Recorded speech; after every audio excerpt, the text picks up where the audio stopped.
السلام علیکم ورحمۃ اللہ وبرکاتہ۔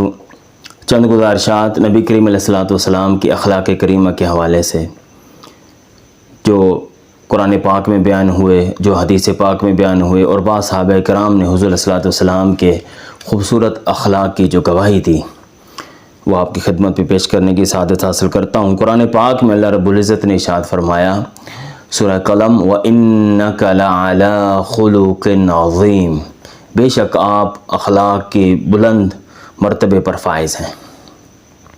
حضرت عائشہ صدیقہ رضی اللہ تعالیٰ عنہ سے پوچھا گیا کہ آقا علیہ الصلوۃ والسلام کی اخلاق کیسے ہیں، تو انہوں نے ارشاد فرمایا کہ کیا تم نے قرآن نہیں پڑھا؟ قرآن ہی تو حضور کا اخلاق ہے، یعنی کہ قرآن پاک کے اندر جن جن اوصاف جمیلہ کا ذکر ہے کردار کے حوالے سے، شخصیت کے حوالے سے، وہ سارے کے سارے تاجدار کائنات صلی اللہ علیہ وسلم کی شخصیت اور آپ کی طبیعت اور مزاج کے اندر موجود تھے۔ رب تعالیٰ نے آپ کو کامل اور اکمل کر کے پیدا فرمایا تھا۔ اور دوسرے مقام پر ارشاد فرمایا قرآن پاک میں لَقَدْ كَانَ لَكُمْ فِي رَسُولِ اللَّهِ أُسْوَةٌ حَسَنَةٌ، بے شک رسول اللہ صلی اللہ علیہ وسلم کی زندگی میں تمہارے لیے بہترین نمونہ ہے۔ حضور کی زندگی رول ماڈل کی حیثیت رکھتی ہے، جسے فالو کیا جاتا ہے، فالو کیا جانا چاہیے ہر کام میں، ہر دنیا کا کام ہو، چاہے وہ اخروی کام ہو، چاہے وہ عبادات ہوں، معاملات ہوں، اخلاق ہوں، سب کاموں میں نبی کریم علیہ الصلوۃ والسلام کی شخصیت رول ماڈل ہے۔ آپ کی سنت کی پیروی کرنے سے ہی دنیا اور آخرت کی کامیابی ملتی ہے۔ حضرت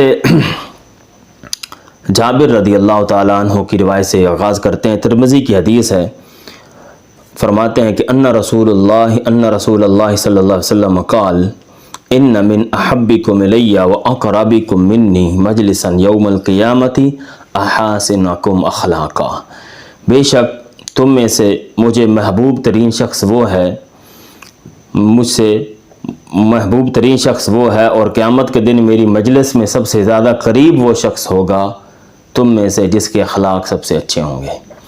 حضور نے اس کو اپنی قربت بھی دی کہ میرے قریب ہوگا، اور فرمایا کہ میں اس سے محبت بھی کرتا ہوں جس کے اخلاق اچھے ہیں۔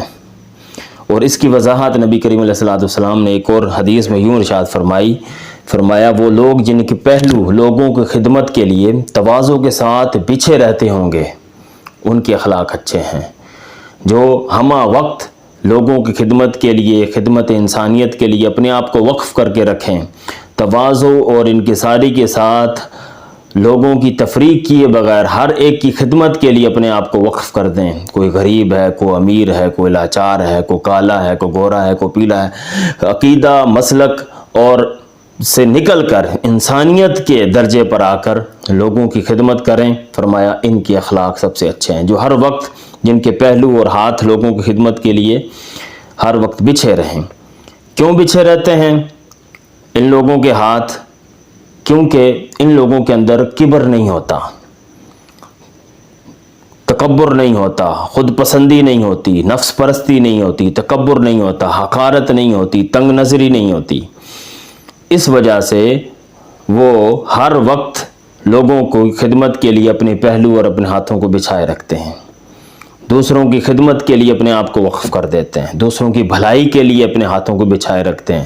لوگوں کو نفع پہنچانا ان کی زندگی کا مقصد ہوتا ہے، لوگوں کی تکلیفوں کو دور کرنا ان کا اوڑھنا بچھونا ہوتا ہے، لوگوں کو خیر پہنچے، حضور کی امت کو خیر پہنچے، انسانیت کو خیر پہنچے، ان لوگوں کا شعار اور مقصد زندگی ہوتا ہے۔ اور انہی کے اخلاق کے بارے میں حضور نے ارشاد فرمایا کہ ان کے اخلاق سب سے بہترین اور اچھے ہیں۔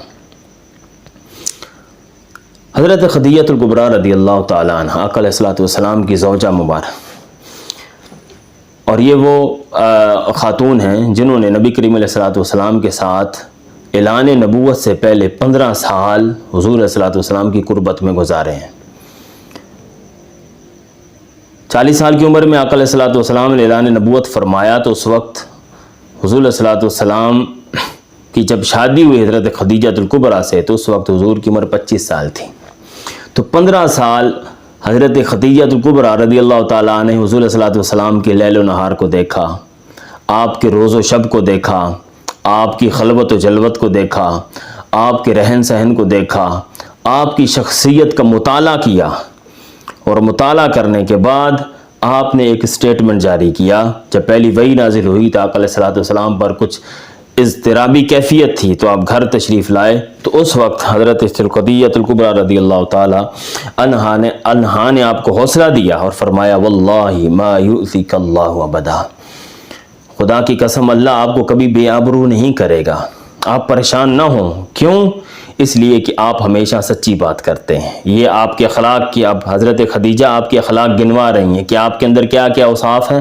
آپ پریشان نہ ہوں کہ آپ ہمیشہ سچ بولتے ہیں، قریبی رشتہ داروں کے ساتھ صلہ رحمی کرتے ہیں، ان کے ساتھ رشتہ داری کو جوڑ کے رکھتے ہیں، توڑتے نہیں ہیں، کمزوروں اور ناتوانوں کا بوجھ اٹھاتے ہیں، جو مفلس نادار ہو اس کی اپنی نیک کمائی میں سے حصہ دیتے ہیں، غریبوں کی مدد کرتے ہیں، مہمان کی مہمان نوازی کرتے ہیں.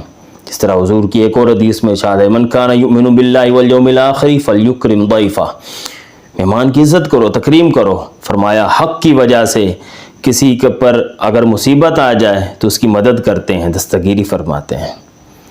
تو یہ آپ کے اندر یہ اوصاف پائے جا رہے ہیں. حضرت خدیجہ الکبریٰ رضی اللہ تعالیٰ عنہ نے یہ بیان جاری فرمایا اور یہ پبلک میں نہیں کہا، ایک گھر کی بات ہے، تنہائی کی بات ہے، خلوت کی بات ہے. آقا علیہ الصلوۃ والسلام سے حضرت خدیجہ الکبریٰ مخاطب ہیں، لوگوں کے درمیان یہ پبلک میں اعلان نہیں کر رہی اور وہاں تقریر نہیں کر رہی. لوگوں میں بیان کرنا ہو، اگر پبلک کی بات ہوتی تو شاید زوجہ ہونے کے ناطے آپ آقا علیہ الصلوۃ والسلام کے اوصاف بیان فرماتی تاکہ میرے شوہر کی عزت اور بڑھے اور مقام زیادہ ہو. لیکن یہ تنہائی اور خلوت کی بات ہے، گھر کے اندر کی بات ہے. اور آپ نے کس قدر خوبصورت انداز سے آپ کی شخصیت کا ایک بریف سمری پیش کی ہے حضور علیہ الصلوۃ والسلام کی شخصیت کی. پھر حضرت جعفر بن ابی طالب رضی اللہ تعالیٰ عنہ، یہ ہجرت حبشہ جب ہوئی تو مسلمان ہجرت کر کے جو ہے وہ ایتھوپیا چلے گئے، شاہ حبشہ کے پاس نجاشی کے دربار میں چلے گئے.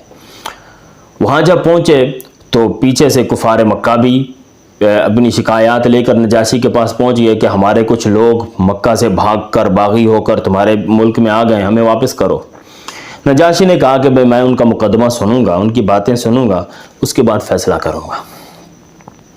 چنانچہ ادھر کفار مکہ بھی بیٹھے تھے دربار میں، نجاشی بھی تھا اور حضرت جعفر بن ابی طالب رضی اللہ تعالیٰ عنہ. ان سے نجاشی نے کہا ہاں بھائی، جس نبی کا کلمہ پڑھتے ہو، جس کی تم باتیں کرتے ہو اور جس پر ایمان لائے ہو، اس کی شخصیت تم نے دیکھی ہوگی، اس کا اٹھنا بیٹھنا چلنا پھرنا، اس کی باتیں کچھ مجھے بھی بتاؤ، مجھے پتہ چلے تاکہ میں فیصلہ کر سکوں کہ تمہیں واپس مکہ بھیجنا ہے یا نہیں. حضرت جعفر بن ابی طالب رضی اللہ تعالیٰ عنہ فرماتے ہیں کہ اے شاہ حبشہ، ہم جاہل لوگ تھے، مردار کھاتے تھے، بتوں کی پوجا کیا کرتے تھے، بے حیائی کے کام کرتے تھے، رشتہ داریاں توڑا کرتے تھے، پڑوسیوں کے ساتھ بدسلوکی کرتے تھے، ہر طاقتور کمزور کو کھا جاتا تھا، کسی کے حق کی پرواہ نہیں کی جاتی تھی، عزت کی حفاظت نہیں تھی، جان کی حفاظت نہیں تھی، مال کی حفاظت نہیں تھی، آبرو کی حفاظت نہیں تھی. ایک جنگل کا قانون اور وحشی قسم کا ایک معاشرہ تھا ہمارا. پھر کیا ہوا؟ اللہ رب العزت نے ہمارے درمیان تاجدار کائنات صلی اللہ علیہ وسلم کو مبعوث فرمایا. نجاشی نے کہا جب وہ مبعوث ہوئے، آ گئے، تو پھر انہوں نے کس چیز کا حکم دیا؟ ابو طالب، حضرت جعفر بن ابی طالب فرماتے ہیں اب حضور کے اوصاف گنانا شروع کر رہے ہیں. فرمایا انہوں نے ہمیں حکم دیا ہے، بات کرنی ہے تو سچی کرنی ہے، کبھی جھوٹ نہیں بولنا، بات ہمیشہ سچی کرنی ہے، جھوٹ نہیں بولنا. نمبر 1. نمبر 2، امانت کو ہر صورت میں ادا کرنا ہے، اس میں خیانت نہیں کرنی. خونی رشتہ داروں کے ساتھ بھلائی کرنی ہے، نیکی کرنی ہے. پڑوسیوں کے ساتھ اچھا سلوک کرنا ہے. حرام اور ناجائز کاموں سے بچنا ہے اور ظلم کے کاموں سے بچنا ہے، ناجائز کاموں سے بچنا ہے، قتل و غارت گری اور خون خرابے سے بچنا ہے.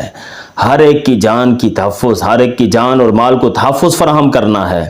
بے حیائی کے کاموں سے بچنا ہے، جھوٹ بولنے سے بچنا ہے، یتیم کا مال کھانے سے بچنا ہے، پاک دامن عورتوں پر تہمت لگانے سے بچنا ہے.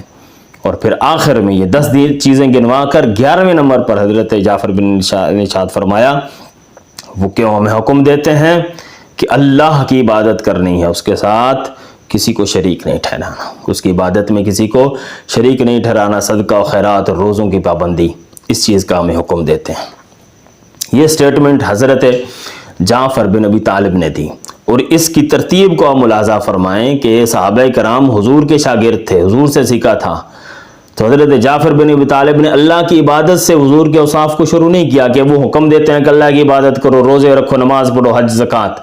اس چیز کو حضرت جعفر نے 11ویں نمبر پر ارشاد فرمایا، اور شروع کی جو 10 چیزیں ہیں ان کا تعلق اخلاق کے ساتھ ہے، انسان کی طبیعت کے ساتھ ہے، معاشرے کو سنوارنے کے ساتھ ہے، ان کا تعلق اخلاق محمدی کے ساتھ ہے۔ حضور کی سیرت، حضور صلی اللہ علیہ وسلم کا اس بات سے آپ اندازہ لگائیں کہ کس چیز، کیسا فوکس تھا حضور کا فوکس معاشرے کو سنوارنے پر تھا، لوگوں کے اخلاق کو درست کرنے پر تھا۔ تو اسی وجہ سے حضرت جعفر بن طالب نے حضور کی 10 اوصاف گنائے۔ یہ تو 2 اسٹیٹمنٹ ہو گئے، حضرت خدیجہ الکبریٰ اور حضرت جعفر بن ابی طالب کے فرمان آپ نے سماعت فرمائے۔ اب خود آقا علیہ الصلوۃ والسلام کی زندگی سے ایک نمونہ، پریکٹیکلی نمونہ آپ کے سامنے پیش کرتا ہوں کہ حضور کے علیہ الصلوۃ والسلام کی طبیعت میں کتنی نرمی تھی، کتنا پیار تھا، کتنا حلم تھا، کتنی آپ کے اندر جو ہے وہ کتنے آپ کی طبیعت نرم مزاج تھی۔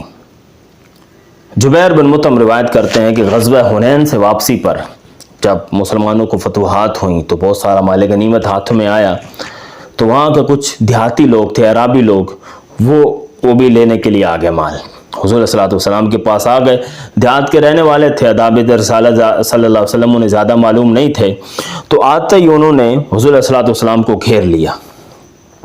تاجدار کائنات صلی اللہ علیہ وسلم اور دیہاتیوں نے حضور کو گھیر لیا، اور اتنا سخت گھیرا کیا کہ وہ آپ کو پیچھے دھکیلنا شروع کیا۔ پیچھے دھکیلتے دھکیلتے حضور صلی اللہ علیہ وسلم ایک درخت کے ساتھ جا لگے، اور پھر مال لینے کے لیے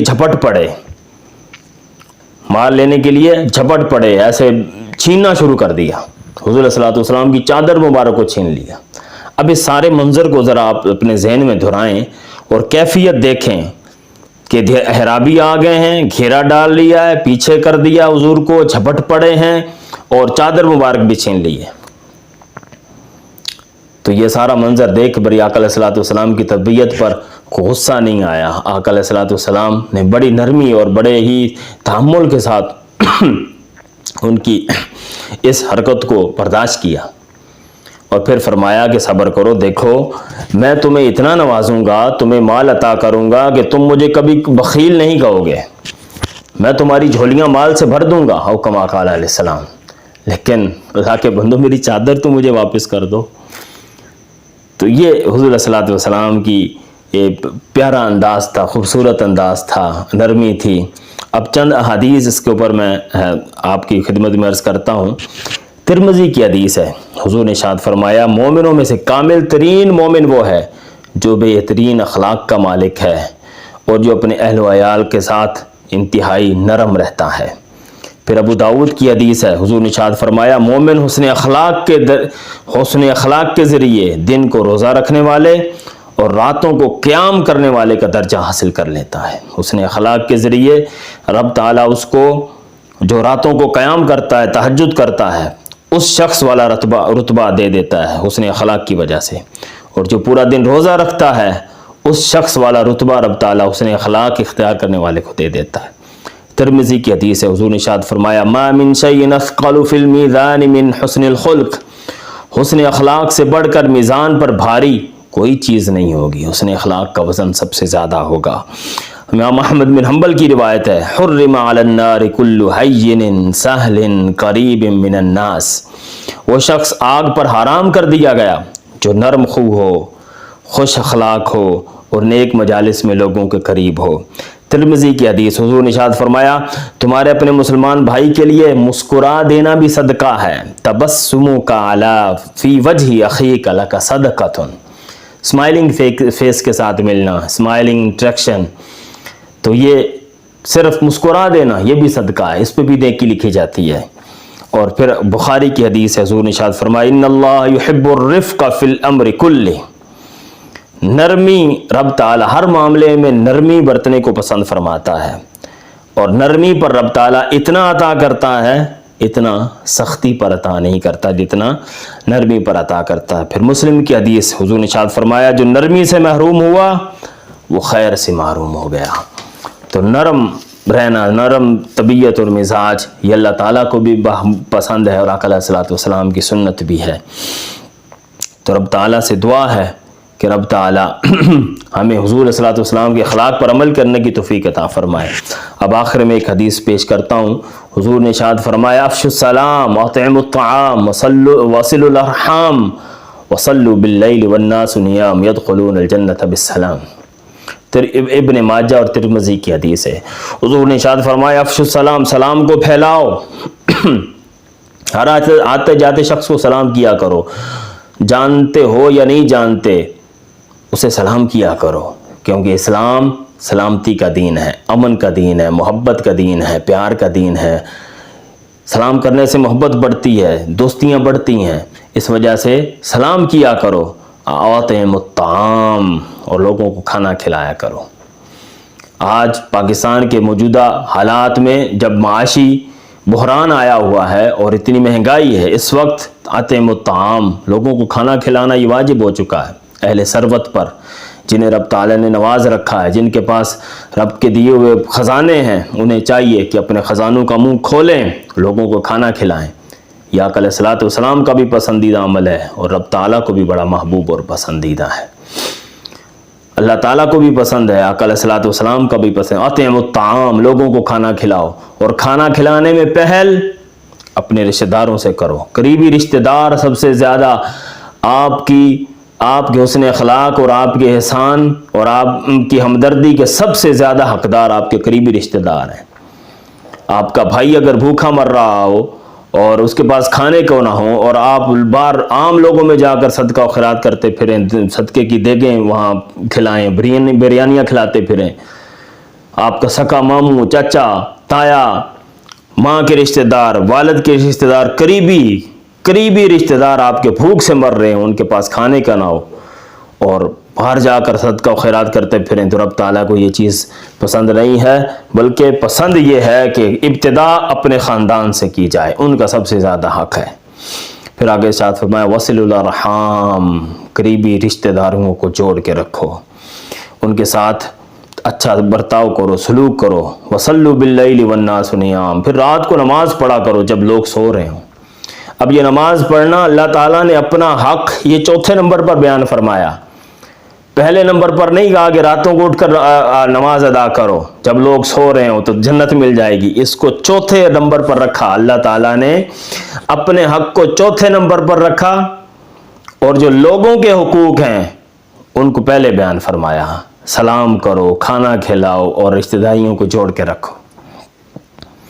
تو یہ ترتیب بھی ہمیں بتاتی ہے کہ لوگوں کا حق زیادہ ہے، ان کے ساتھ اچھے برتاؤ کیا جائے۔ اللہ رب العزت ہمیں عمل کی توفیق عطا فرمائے، آمین۔ وما علینا الا البلاغ۔